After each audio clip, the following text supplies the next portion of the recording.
Welcome to the Kennedy Center Performing Arts Series, brought to you by the Kennedy Center and the Prince William Network. My name is Rose Cano. I'm the director of North-South Connections, a cultural exchange project between artists of North and South America, and your moderator for today's program. The piece you just heard was Adiós Pueblo de Ayacucho, a traditional song referring to a region in the Central-Southern Andes of Peru. Today we are presenting a very special group of artists, Los Danzaq de Ayacucho, traditional scissors dancers and musicians from the Peruvian Andes. They are here with us as a part of the Kennedy Center's ongoing Americartes Festival, a celebration of the arts and culture of Latin America.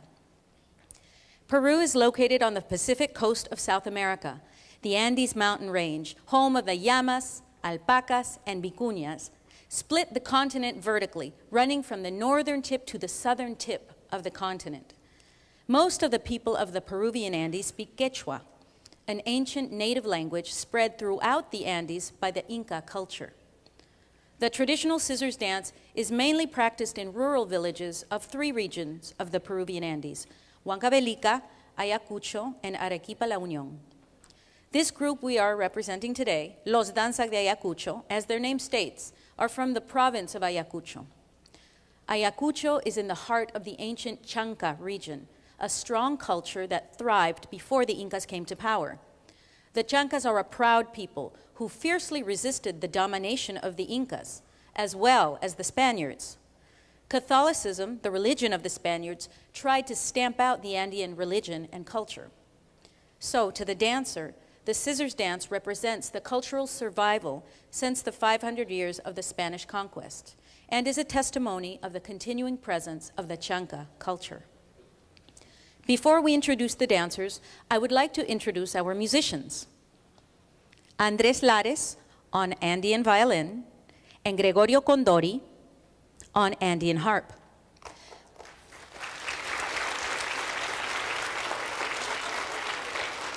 Stringed instruments were brought to South America by the Spaniards over 500 years ago and have since been completely incorporated into traditional Andean music.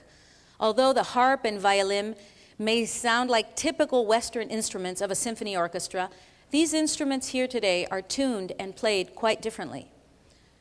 The musicians are wearing traditional everyday clothing from the Andes, a tightly woven poncho to keep out the bitter cold, the ojota, a rubber sandal made of tire tread, and most importantly, a felt hat. In the Sierra, or mountains, you can't be without a hat. It is common for an artist from the Andean region to have an artistic name. Violinist Andrés Lares is known as Chimango, which in Quechua means sweet bread, named for the sweet sound he makes with his violin. Our harpist, Gregorio Condori, is known as Lapla, which means in Quechua, droopy hat. And now, Andrés and Gregorio will play for you another traditional song from Ayacucho entitled Putumayo, which means muddy river. Putumayo.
The music is an integral part of the scissors dance. The harp, as you can see, is a mobile instrument. It can be played upside down, so it is turned upside down and tied directly to the harpist in order to be able to travel from village to village. So it is played two different ways. A harpist may have to walk for several days. Traditionally, each dancer would have his own harpist and violinist. Today, the dancers will share the musicians. The scissors dance gets its name from the large 2-pound instrument that the dancer carries at all times in his right hand. This instrument looks like a pair of scissors without the connecting pin, so that the two blades can make noise. The blades, however, are not sharp. The dancers must keep a peculiar rhythm going with the scissors throughout the entire dance. The scissors keep one beat, the dancer's feet keep another beat, and his head keep another. True coordination. The scissors dance, or Danza de Tijeras, is a fierce one-on-one competition between two dancers. This is a test of agility, strength, wit, imagination, and endurance. Each dancer tries to outdo the other with fancier and fancier steps. And in the villages of the Andes, the dance usually lasts 5 to 7 days, the dancers only stopping to eat, no sleep. Today we will condense the dance for you down to about 30 minutes. At the end of the competition, it is the village, traditionally, who decides who the better dancer is. During colonial times, the Spanish believed that this dance was some sort of communication with the devil and forbade the dancing for centuries. In fact, the scissors dance almost disappeared about 80 years ago. Although the scissors dance has its roots and essence in Andean culture and religion, it was strongly influenced by the Spanish culture. Many people believe that the integration of the scissors themselves came from the Spanish influence. Before this, stones may have been used as the instrument. But mostly, this dance is for you, the pueblo. So if you see something you like, you can applaud, you can make noise, you can take sides, you can show them who you think is doing the best moves. So who will be the better dancer? You will decide. And the dancers take the competition very seriously. You will see. So you will see that first, the dance begins gradually with the basic steps of the pasacalle, which is the introduction of the adversaries. The hunang, the dancer from above, and the uring, the dancer from below. Then come the steps of the tonadas, which is each dancer's personal expression of his relationship to the spirits of the surrounding peaks and mountains. And now, without further ado, Los Danzaq de Ayacucho, Peruvian scissors dancing.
as the dancers get more competitive, next comes the siusao section, which in Quechua means the whistling wind, also known as the alto ensayo, which are all the steps that leave the earth, such as jumps and leaps. And it becomes even more complex when the dancers include patara, which are all the steps on the points of their toes or the tops of their feet. You may notice that the dancers have something in common with you, the tennis shoe. In the last 40 years since the introduction of the tennis shoe, it has reached the farthest corners of the Andes, and even the remotest villages with no telephones will have a tennis shoe. So now every modern scissors dancer performs in tennis shoes. Before the tennis shoe, the shoe was made of the throat skin of the llama, said to be very tough. But the dancer would go through 2 or 3 pairs per festival. So let's continue now with the competition. Los Danzaq.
Now, raising the difficulty and increasing the stakes, the next section is the pampa ensayo, which is the coming together of the dancer with Mother Earth.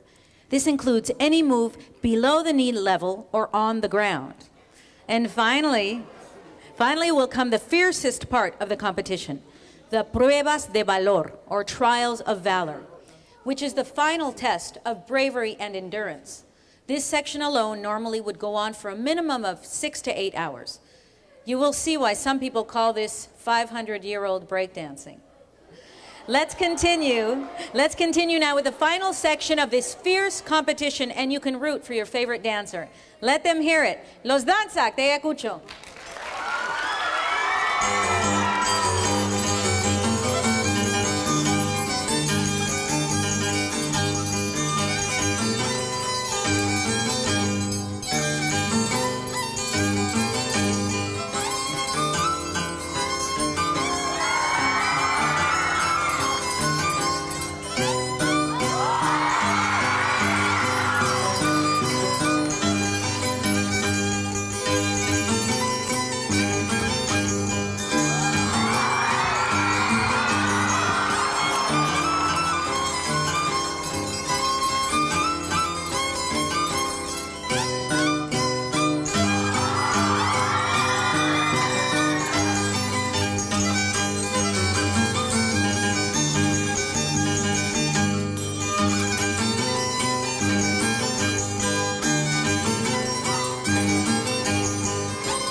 de Ayacucho, Peruvian scissors dancing.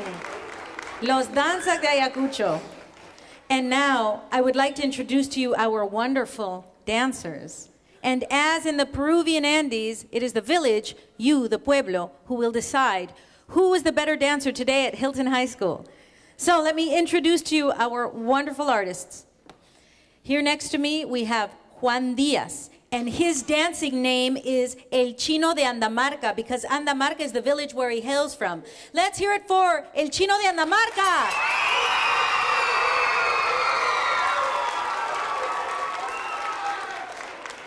And on the other side, we have Rómulo Guamaní, and his dancing name is Jori Sisicha, which in Quechua means little golden ant. Let's hear it for Golden Ant.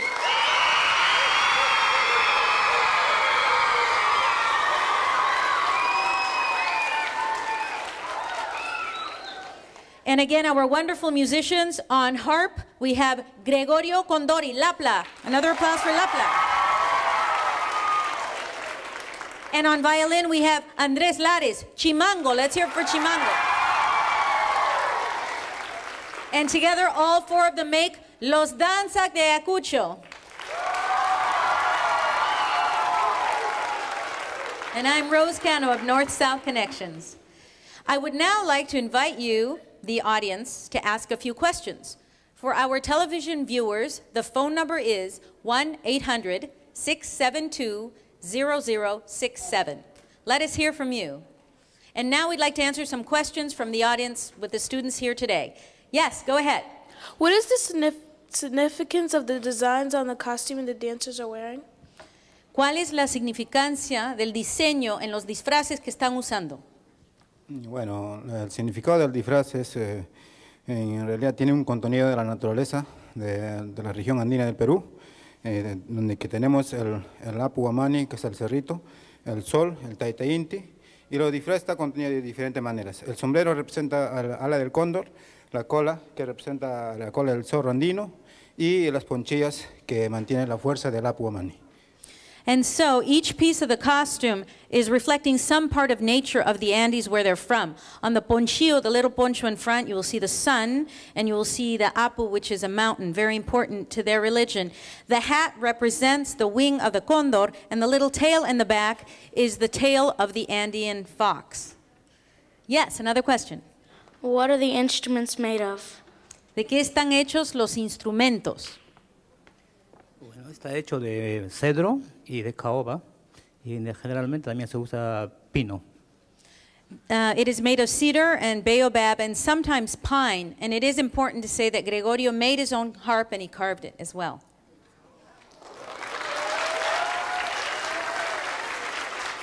Yes, another question. How long did it take to learn the scissors dance? ¿Cuánto demoró aprender la danza? Vamos con Rómulo. Hola, ¿cómo están? La danza se aprende desde muy temprana edad, de los 5 a 6 años. Yo tengo alrededor de 27 años bailando ya esta danza tan maravillosa del mundo andino. The dance begins very young. A dancer will start as young as 5 or 7 years old. And Rómulo said he's been dancing for about 26 years. And the scissors dance is a really rigorous training, and it is passed down from generation to generation, from master to apprentice. Sometimes it will be from father to son or from uncle to nephew. Yes? What are scissors made out of? ¿De qué están hechas las tijeras? Bueno, las tijeras están hechas de un acero dulce, porque eso es lo mejor, donde este instrumento puede utilizarse en diferentes pueblos del Perú. It is made basically of steel, of kind of a sweet sounding steel, and that's the best metal to make the ringing sound. And I should note that the instruments are tuned. There are 2 blades. Pueden mostrar la tonada del masculino.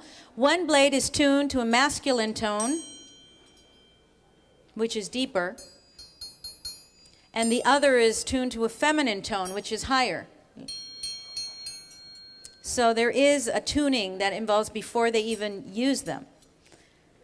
Let's go to a caller now from Roanoke, Virginia. Go ahead, caller. I was going to ask about the scissors, but I kind of get beat to it. Oh, okay. So you wanted to know also what the scissors were made out of? What's the significance of them also? And pardon me? What do they signify? What do they signify? ¿Qué significa las tijeras en sí? ¿Por qué las tijeras? Rómulo. Las tijeras en la época del Inca no la conocíamos, sino eran las tijeras de piedra. A través de la conquista de España trae este acero y nosotros como presencia del acero, presencia de muerte, nosotros la simbolizamos como un instrumento de música, un instrumento de danza que le hemos convertido a nuestro mundo, a nuestra forma de sentir. So before the Spanish came, during the time of the Incas, this metal, steel, was not known, and so the scissors were made previously from rock. But now it has been incorporated, the steel, into the culture, and it kind of symbolizes the mixing of the two worlds. Yes, a caller from Lynchburg, Virginia. Hello. Yes, I was wondering, what is so exciting about those two Mexican boys rolling around on the floor? What is the excitement? Well, they are from Peru, first of all. We're from South America, and Peru is on the Pacific coast of South America, another continent altogether. And it is a competition. Yes, a question from the audience. How many people can participate in the competition? ¿Cuánta gente puede participar en la competencia? No, normalmente en las comunidades, diferentes tipos de comunidades. Hay comunidades que se bailan solamente dos danzantes de tijeras, dos músicos cada uno con sus marcos musicales, pero hay diferentes otros pueblos que se puede ver hasta 3 a 4 danzantes o hasta 6 danzantes.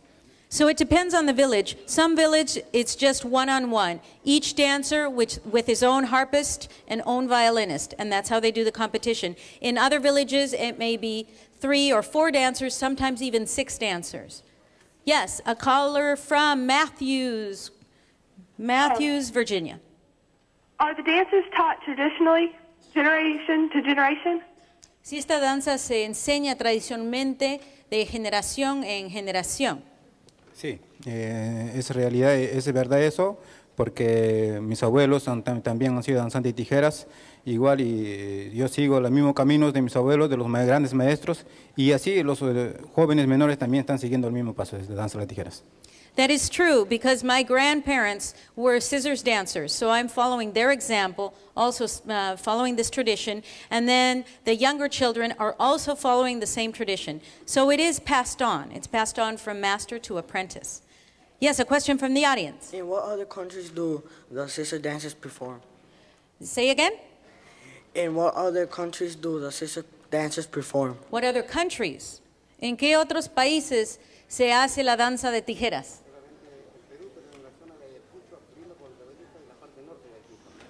Only in the country of Peru, but in 3 different regions. Their region, Ayacucho, Huancavelica, and certain parts of Arequipa. A caller now from Woodbridge, Virginia. Yes, go ahead, caller. Hi, I was wondering, the shoes they're wearing, are those Chuck Taylors? What they are wearing? Say again? Your question again, caller? I think we lost the car. Let's go to a question from the audience. Yes? What has helped the scissor dance survive for so many years? Why did it survive for so many years? ¿Por qué ha durado tantos años esta danza de tijeras?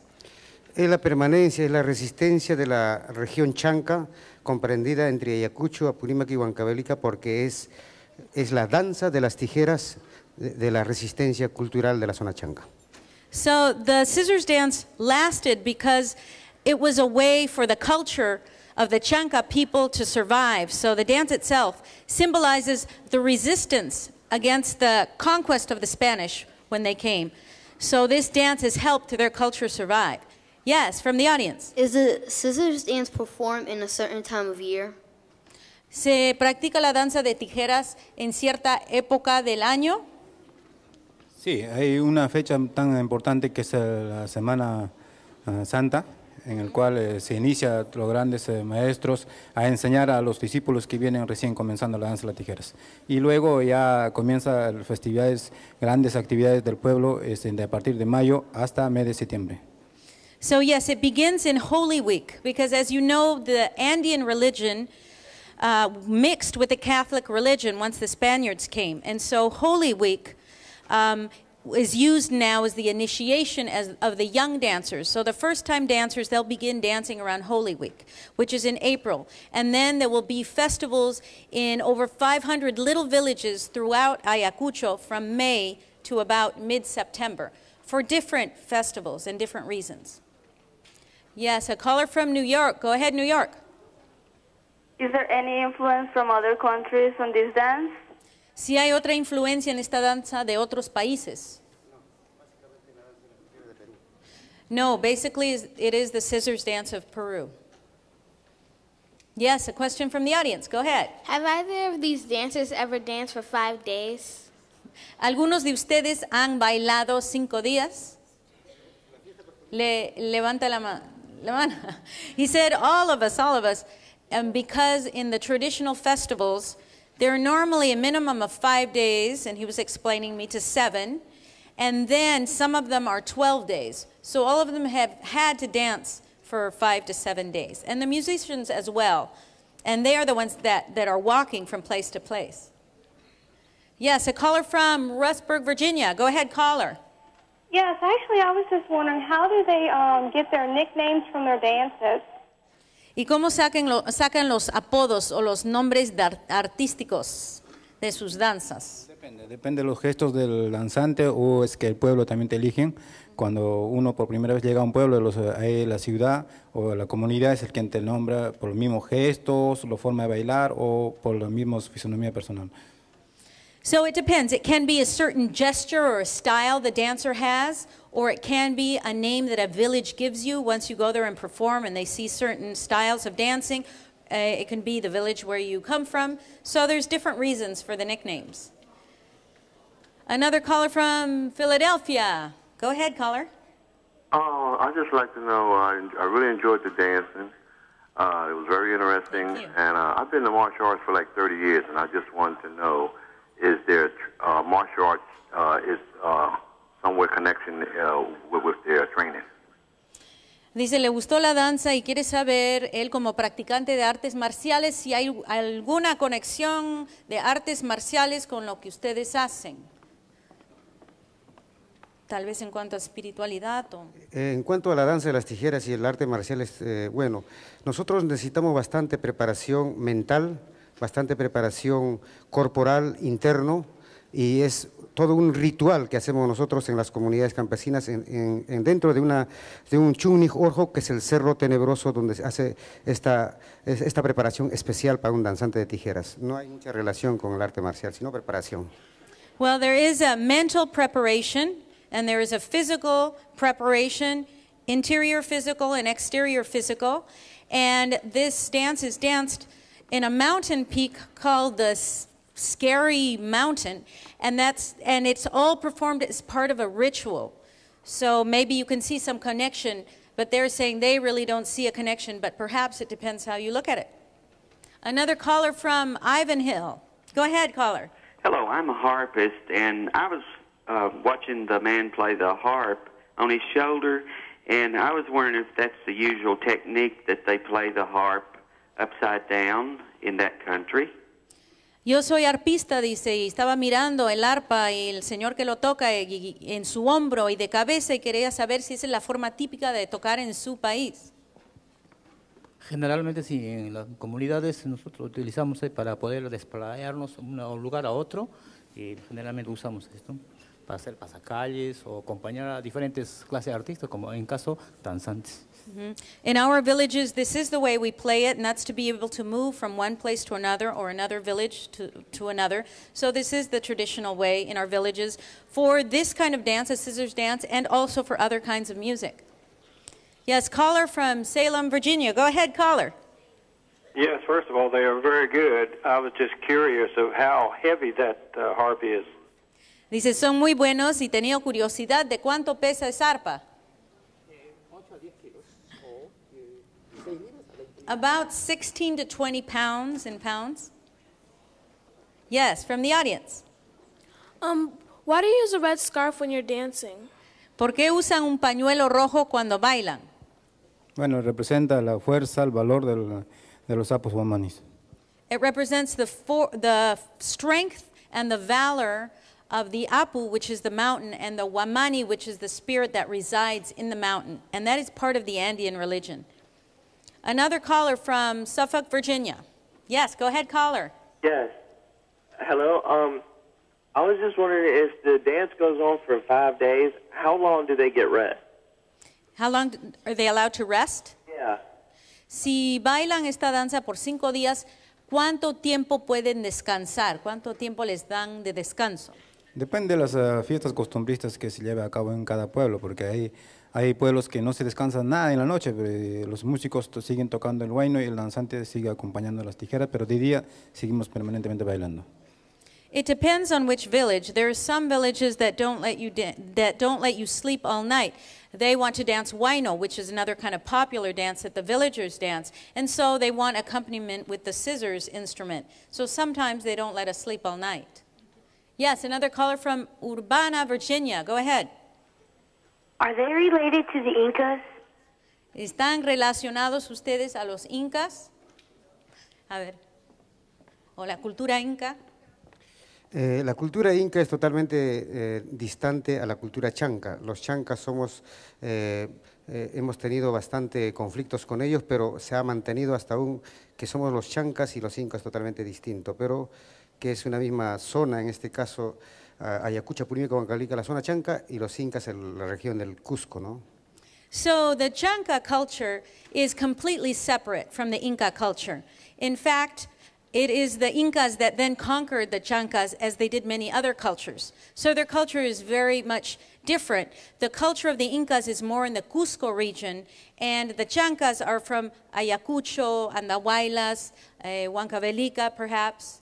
And so they are very different cultures, but over time they've come together. We've just about run out of time. I would like to thank the students in the auditorium for being with us today, and also especially thank the viewing audience from across the country for tuning into our program. If you didn't get a chance to ask a question today, you may contact the performers by using the email address on the screen. We'd love to hear from you and answer your questions. We'd also like to invite you to visit the Kennedy Center website at the address on the screen. There you will find additional information about the program and the Kennedy Center's upcoming programs, as well as other resources on integrating the arts into the classroom. We would also like to hear what you think of the Kennedy Center Performing Arts Series, so we are asking you to complete an electronic evaluation from the form at the address on your screen. This will help us to select topics and resources you need to enhance your classroom experience. Please remember, our next Kennedy Center performance will be on Thursday, April 10th from 11 to 12 noon Eastern Standard Time, when jazz violinist Regina Carter and the Regina Carter Quintet will perform live. Thank you for being with us today. And now, as we leave you, Los Danzaq de Ayacucho will perform to you a farewell song, a despacho. Los Danzaq.